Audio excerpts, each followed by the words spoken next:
Then resilience in simple words, if I say, is the ability, or I can say building blocks of the ability to bounce back from problems and then also adapting to the new situations. Remember, I told you that example of that gymnast on the trampoline.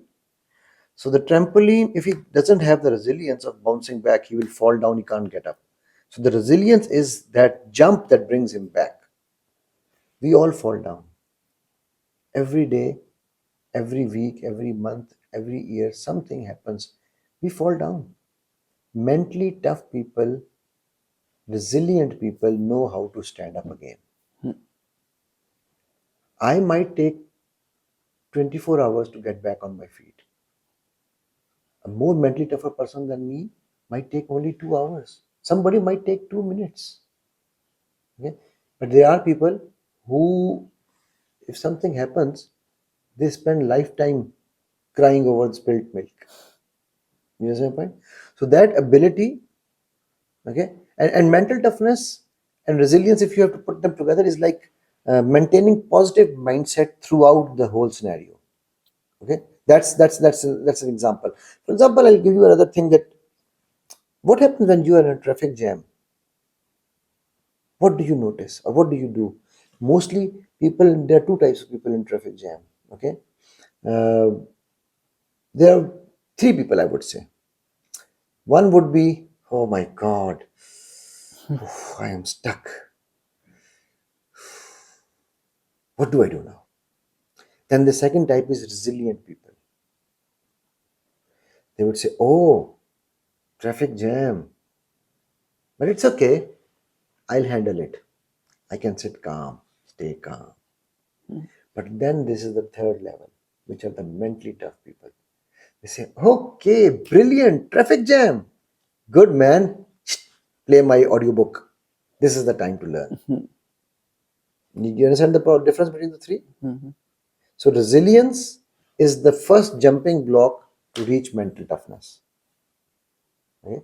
How you handle a situation. Same traffic jam, three attitudes. And think about it, in our lives, are we not doing the same?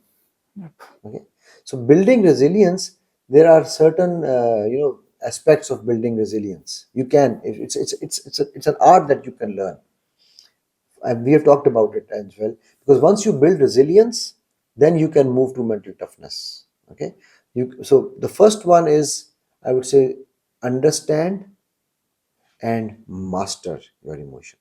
I keep coming back to what you said earlier, emotions, right? So resilient people understand and they know how to master their emotions, how to mask them, how to use them. They are emotionally intelligent. They know how to react, when, what, where, why to react. Okay, they are self-aware of the situation, of their limitation.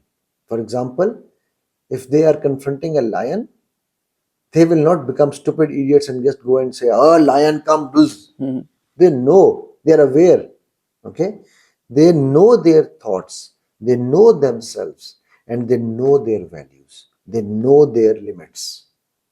So this is another quality. So if you know them, you will be building resilience. So you must know yourself, know your thoughts, know your values, and know your limits. Resilience, one more quality for resilience is empathy. Develop empathy. Empathy does not only mean put yourself in others' shoes. Empathy means put yourself in others' shoes and feel the pain and give a solution. So if you are next time in that scenario, what will you do? Think about it. Okay. And last very important part is, which is based on the first one as well, they have pure emotional control. The one that they were mastering, now they know how to practice it in life as well. So they don't, not only that they learn how to control their emotions, they show, act, and actually behave in an emotionally controlled manner. Okay, this is one of the things that mentally tough people have in them, much more than anything else. Okay, sir, I have question here. So, tell me now how to control our emotions and give me some tips. Okay. I'll give you an 8 point, very basic outline, 8 point agenda, I would say.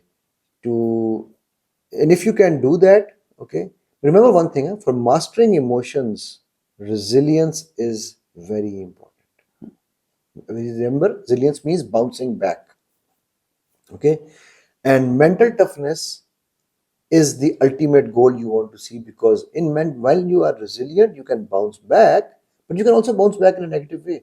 But if you are a mentally tough person, you will bounce back to see up positivity and upside and learning in that scenario, okay.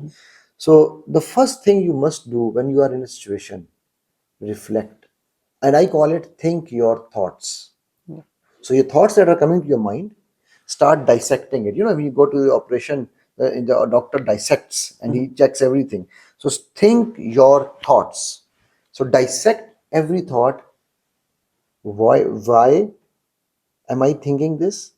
What am I thinking about? How did this thought occur? When did it occur? Okay, and for what?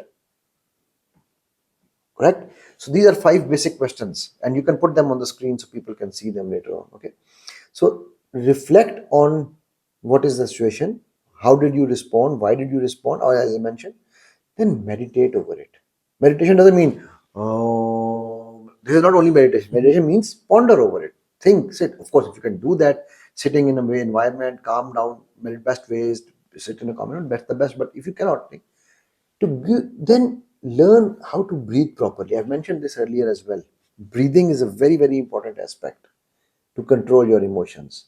For example, if you're getting angry, deep breathing can bring oxygen throughout your body and make you relax, calmer.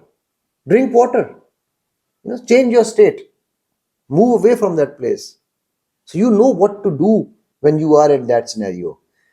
Confront your inner critic. Remember, we talked about inner critic? I can give you more details on inner critic later on if you want, what is inner critic, but just give you an idea, okay?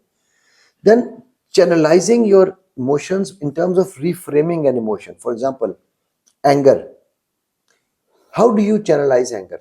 Can you see, if I have to tell you, anger is for rage, anger is for revenge, and all these things, okay? Anger is about when your ego is hurt. But do you know there's a positive side to anger? And what is that positive side? How can you make anger your friend? Let that anger in you become the source of your focus. So you're okay. So he is saying this to me because I am not good enough yet. Okay. Now I'm going to cut back. I'm going to prepare more. I'm going to tell him, Okay. right? So focus and determination. Remember, we talked about determination in a detailed manner. So you can channelize your anger towards. If you're anxious, anxiety is there. How can anxiety be your friend?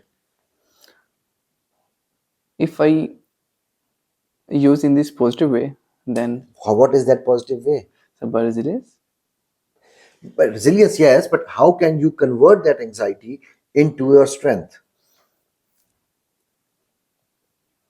I It's am a having match anxiety.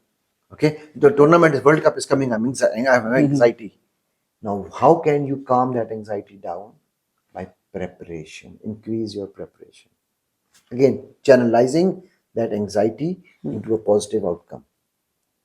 Okay, how can you channelize your reactions on a setback, on a failure? mm, by controlling my emotions.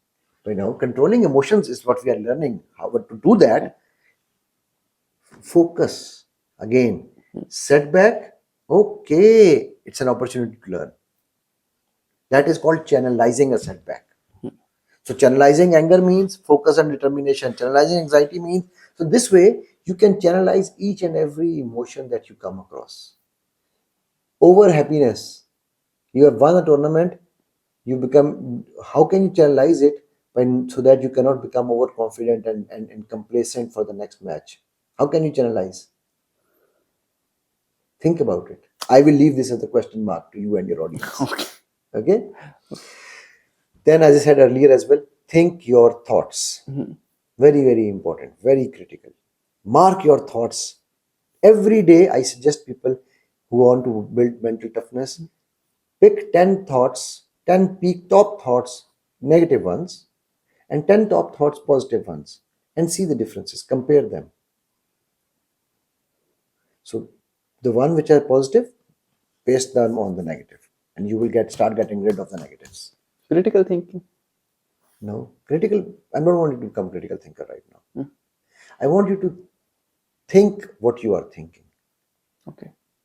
When Questioning yourself. questioning yourself, I gave you 5 questions, right? Okay. Why did this thought come? Mhm. How did this thought come? What is this thought about? When did this come? And for what it came, right?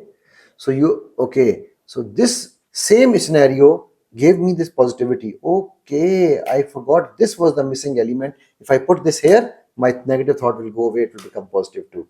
So you know yourself. Think your thoughts.